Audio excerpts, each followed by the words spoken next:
जय हिंद दोस्तों। आज हम आपको बताएंगे ई रूपी के बारे में। ई रूपी है क्या, सबसे पहले जान लेते हैं इसे लॉन्च कब किया गया। इसे 2 अगस्त 2021 को भारतीय प्रधानमंत्री नरेंद्र मोदी जी द्वारा लॉन्च किया गया। अब जान लेते हैं ये है क्या। ये भारत के सबसे सफल डिजिटल पेमेंट भीम यूपीआई पर आधारित एक प्लेटफॉर्म है, या इसे कह सकते हैं एक प्रीपेड ई वाउचर।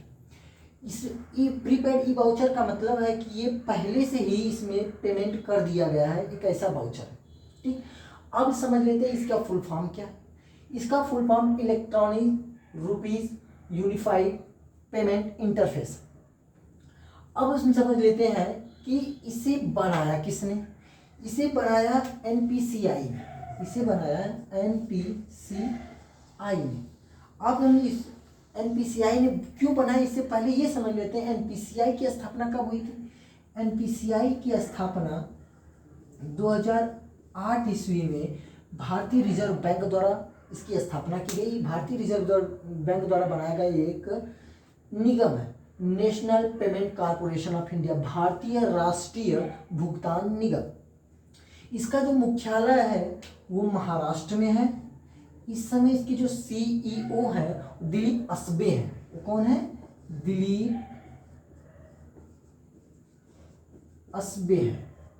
अब हम इसे जान लें। अब हम जानेंगे कि इसे बनाया क्यों गया।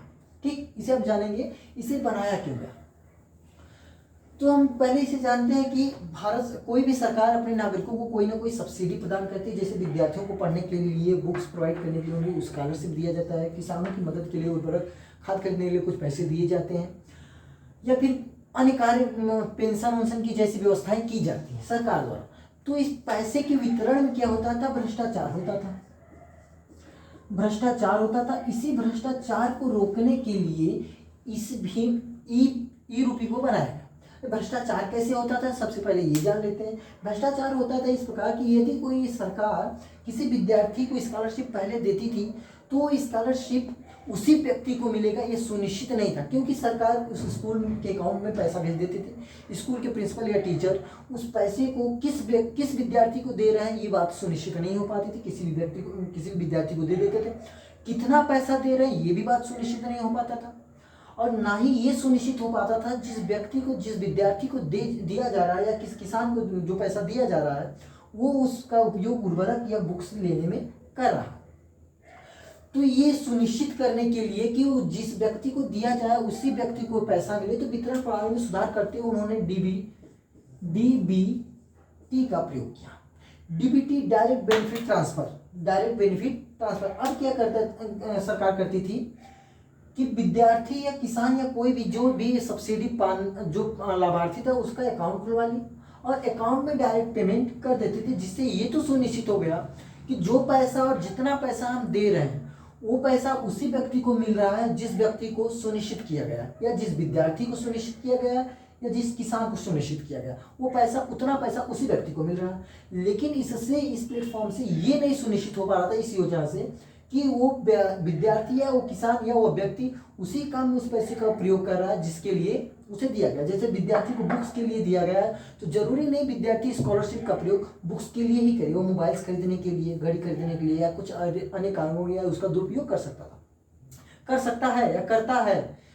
किसान को जो पैसा दिया जाता था उसके अकाउंट में डायरेक्ट ट्रांसफर किया जाता था बेनिफिट फायदे के लिए, वो उर्वरक ही ले, ये भी सुनिश्चित नहीं। किसान तो सुनिश्चित था, विद्यार्थी सुनिश्चित था, लेकिन वो यही काम करेगा ये बातें सुनिश्चित नहीं थी। तो वो इस चीज़ों का दुरुपयोग करता था, कभी शराब और भी ऐसे कुछ कार्य कर लेता, पी भी लेता था भाई। अब क्या हुआ, सरकार इस बात को सुनिश्चित करने के लिए ई रूपी लॉन्च कर दी। अब हम समझते हैं कि ई रूपी जो है भ्रष्टाचार को रोकेगा कैसे, ये सुनिश्चित कैसे करेगा कि हम जिस विद्यार्थी को पैसा दे रहे हैं वही विद्यार्थी पैसा पा रहा है और उसका उपयोग बुक्स खरीदने में, या जिस किसान को दे रहे हैं वो उसका उपयोग उर्वरक खरीदने के लिए देगा। इसमें क्या होता है, ई रूपी में जिसे पैसा देना होता है, जिस विद्यार्थी को लाभ पहुंचाना होता है या जिस किसान को लाभ पहुंचाना होता है, उसके मोबाइल पर एक क्यूआर कोड आ जाता है। क्यूआर कोड का फुल फॉर्म होता है क्विक रिस्पॉन्स, बहुत जल्दी तुरंत जो काम कर ले, तुरंत काम शुरू कर दें। क्यूआर कोड आता है, विद्यार्थी या किसान एसएमएस भी आ सकता है, इसमें कोई जरूरी नहीं स्मार्टफोन हो, कोई जरूरी नहीं नेट हो, कोई जरूरी नहीं कोई एप्लीकेशन हो, कोई इसकी कोई वैधता नहीं है, कुछ नहीं जरूरी। अब क्यूआर कोड विद्यार्थी, अब सरकार जिस व्यक्ति को पैसा देना चाहती है, जिस विद्यार्थी या जिस किसान को लाभ पहुंचाना चाहती है, उसके पास एक क्यूआर कोड या एक एसएमएस भेज देती है। अब एक क्यूआर कोड हुआ एक सेवा प्रदाता के पास भेज देती है, सर्विस प्रोवाइडर के पास। सेवा प्रदाता, सेवा प्रदाता का मतलब है कि जो जिसके पास बुक्स है, जिसके पास उर्वरक, उसके पास एक क्यूआर कोड भेज देती है। अब होता क्या, जैसे अगर विद्यार्थी का एग्जांपल ले लें, विद्यार्थी को स्कॉलरशिप दी क्यूआर कोड के रूप में, पैसा न देकर उसे विद्यार्थी को क्या दिया गया, जो विद्यार्थी को 5,000 रुपये मान लीजिए मिलते थे, अब विद्यार्थी को 5,000 रुपये न देकर के विद्यार्थी को 5,000 रुपये का क्या दे दिया गया, क्यूआर कोड दे दिया गया। विद्यार्थी को क्या दे दिया गया, 5,000 रुपये का क्यूआर कोड दे दिया गया। ठीक, अब इसी 5,000 क्यूआर कोड, 5,000 रुपये का क्यूआर कोड बुक बेचने वाली एक दुकानदार को दे दिया गया। किसे दे दिया गया, सेवा प्रदाता को, बुक बेचने वाली सेवा प्रदाता को, उसे भी एक क्यूआर कोड दे दिया गया। कितने का क्यूआर कोड दिया गया, 5,000 रुपये का दे दिया गया। अब ये विद्यार्थी के अकाउंट में 5,000 क्यूआर कोड के रूप में आ गए। अब ये जाएगा बुक्स वाले के पास, और बुक्स वाले से कहेगा भाई ये हमारे पास स्कॉलरशिप हमारे क्यूआर कोड के रूप में सरकार ने दिया है, आप ये ले लीजिए और हमें इसका बुक्स दे दीजिए। अब वो जाएगा क्यूआर कोड मैच कराएगा, स्कैन कर लेगा और तुरंत उसे बुक्स 5,000 की जो भी बुक्स पढ़ने लिखने की सामग्री होगी वो उसे मिल जाएंगे। और ये अब कहेंगे ये किसी और दुकान पे चला जाएगा, कहीं और मोबाइल वाली दुकान पे चला गया, तो मोबाइल वाली दुकान के पास एक क्यूआर कोड गया ही नहीं है। क्या होता है कि सरकार बैंक से कहती है क्यूआर कोड बनाने के लिए, सरकार ने 5,000 की तीन क्यूआर कोड बनवाते हैं। एक तो एक क्यूआर कोड एनपीसी के पास हो जाता है, एनपीसीआई के पास आ जाता है, एक क्यूआर कोड विद्यार्थी के पास आ जाता है, और दूसरा क्यूआर कोड सेवा प्रदाता के पास आ जाता है। यानी विद्यार्थी को क्या चाहिए, बुक, और बुक बेचने वाले के पास जो बुक बेचेंगे उनके पास एक क्यूआर कोड आ जाएगा। वो सुनिश्चित करेगा किसके पास किस बुक विक्रेता के पास हमें इस क्यूआर कोड बेचना है। ठीक, उसके पास क्यूआर कोड आ जाएगा, एक क्यूआर कोड एक विद्यार्थी के पास, एक सेवा प्रदाता के पास। एनसीपी इसलिए क्यूआर कोड रखती है कि वो उसे विवरण प्रस्तुत करना होता है, एक पूरी समाज को प्रस्तुत करना पड़ता है। दूसरा, सेवा प्रदाता के पास क्यूआर कोड ये विद्यार्थी ले जाएगा तो मैच कर जाएगा। अन्य किसी दुकानदार के पास चाहे वो जाए दूध वाले के पास, चाहे वो जाए घड़ी वाले के पास जाए, मोबाइल वाले के पास जाए, ये इस प्रकार का क्यूआर कोड मैच नहीं करेगा। और क्या, अगर इसे घड़ी खरीदने के लिए, स्मार्टफोन खरीदने के लिए सरकार क्यूआर कोड देती है, तो ये क्यूआर कोड घड़ी दुकानदार के पास, घड़ी वाले के पास या फोन वाले के पास ही क्यूआर कोड जाएगा, ना कि तब बुक वाले के पास जाएगा। इसलिए इससे ये सुनिश्चित हो गया कि जिस व्यक्ति को ये पैसा या क्यूआर कोड दिया जा रहा है वही व्यक्ति इसका यूज करेगा और उसी काम के लिए करेगा जिस काम के लिए पैसा दिया जा रहा है। जैसे कि किसानों को हम उर्वरक खरीदने के लिए दे रहे हैं, तो किसानों के मोबाइल पर एक क्यूआर कोड आ जाएगा, या एसएमएस, स्मार्टफोन है तो एसएमएस आ जाएगा। अब क्या करेंगे, किसान उर्वरक वाली दुकान पर जाएंगे, उस क्यूआर कोड, एक क्यूआर कोड किसान के पास होगा, एक क्यूआर कोड उर्वरक विक्रेता के पास होगा, और इससे ये क्यूआर कोड मैच खाएगा और तुरंत उसके अकाउंट में, उर्वरक या सेवा प्रदाता के अकाउंट में 5,000 रुपये, अगर 2,000 इनको मिल रहा है तो 2,000 रुपये उसके अकाउंट में चले जाएंगे और 2,000 रुपये का वो उर्वरक लेकर घर चला आएगा। अगर ये चाहे शराब की ठेके पे जाकर इस क्यूआर कोड को मैच कराएगा तो ऐसा नहीं कर सकता है।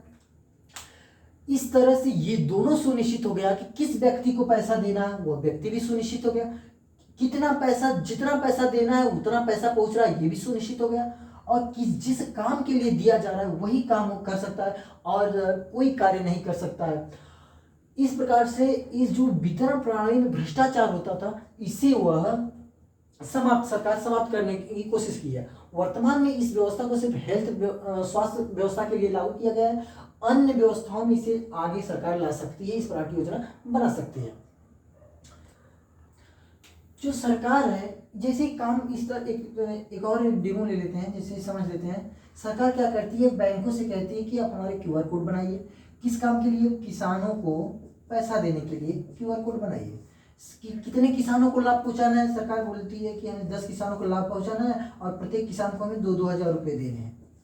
तो 10 क्यूआर, बैंक क्या करेगी, 10 क्यूआर कोड बनाएगी। 10 क्या बनाएगी, QR कोड बनाएगी। इसकी प्राइस कितने होगी? 10,000 रुपये के बराबर होगी।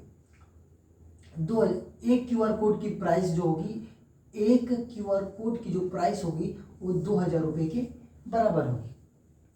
अब एक QR कोड 10 किसान में वितरित कर उसकी मोबाइल पर भेज दिया जाएगा और ये 10 किसान किसी उर्वरक के लिए दिया गया है, तो उर्वरक विक्रेता के पास जाएंगे, QR कोड मैच कराएंगे और वो क्या करेंगे, उसका लाभ उठा सकते हैं। और एक QR कोड ये उर्वरक विक्रेता के पास, एक QR कोड किसान के पास, एक QR कोड बैंक NPCI के दे देते हैं। अब आगे हम समझते हैं कि इसका लाभ क्या है। इसका लाभ किसको किसको? सरकार को भी इसका लाभ है, इसका लाभ उपभोक्ता को भी। सरकार को क्या लाभ है? सरकार तो सबसे पहली बात भ्रष्टाचार को कम कर दे रही है। पैसे के वितरण प्रणाली में जो भ्रष्टाचार होता था उसे वो कम कर रही है। इससे वो बता सकती है जनता को कि हमने इतने रुपए सब्सिडी के रूप में खर्च किए और इसका इस तरह से विकास कार्य भी हुआ। और उपभोक्ता को अब हम समझते हैं क्या लाभ है। उपभोक्ता को सबसे पहली बात तो समय का बचत है, समय की बचत है। अब ना जाकर इसे बैंक में पैसा निकालना होगा, डायरेक्ट इसे खरीदारी ही करनी होगी, जिस काम के लिए पैसा दिया गया वो काम करेगा। दूसरी, इसे जो QR कोड है उसे बनाने में बहुत आसान है, बहुत ही ईजी है। जाकर भी इसमें कोई ज़रूरत नहीं है आपको कितना आता है, बस QR कोड दिखाना किसे? सेवा प्रदाता। तीसरी बात, इसमें इंटरनेट की कोई ज़रूरत नहीं है, इसमें इंटरनेट की कोई आवश्यकता नहीं है और नहीं आवश्यकता है कि कोई स्मार्टफोन हो आपके पास। ये बेसिक मोबाइल में भी चल सकता है। ये सब फायदा उपभोक्ता को है। ठीक, अब हम आगे समझते हैं कि इसकी विशेषता क्या है। इसकी विशेषता क्या है? ये इसकी विशेषताएं क्या है आप जान लेते हैं। इसकी जो विशेषताएं हैं वो तो एक तो करेंसी लेस है, कॉन्टैक्ट लेस है, इसमें किसी ऐप की एप्लीकेशन की, किसी भी एप्लीकेशन की आवश्यकता नहीं होती है, ना इंटरनेट की आवश्यकता होती है। अब हम जान लेते हैं कि ये जो है क्या डिजिटल करेंसी है। सबसे पहले हम डिजिटल करेंसी है कि नहीं इस बात को जानने के लिए समझेंगे डिजिटल करेंसी है क्या। एक इस प्रकार की करेंसी जो मोबाइल स्मार्टफोन या किसी भी नॉर्मल मोबाइल में आपको मिल जाए, जैसे QR कोड के रूप में ये करेंसी मिल रही है, या और SMS के माध्यम से जो करेंसी हमें मिल रही है।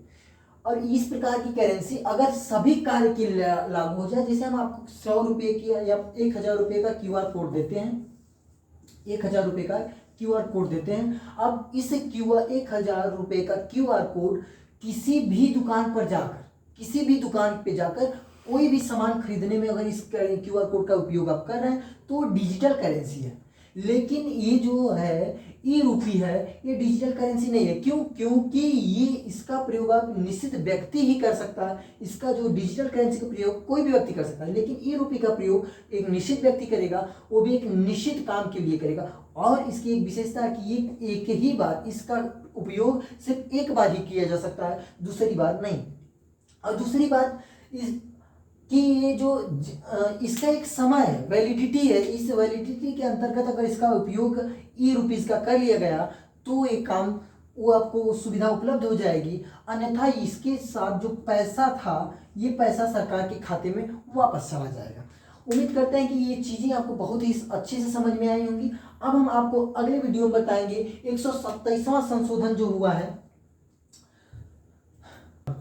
नेक्स्ट वीडियो में हम आपको बताएंगे कि 127वां संविधान संशोधन विधेयक पारित जो किया गया है ये क्या है, ये क्यों पारित किया गया है, इसमें क्या क्या प्रावधान किए गए हैं। जय हिंद, जय भारत।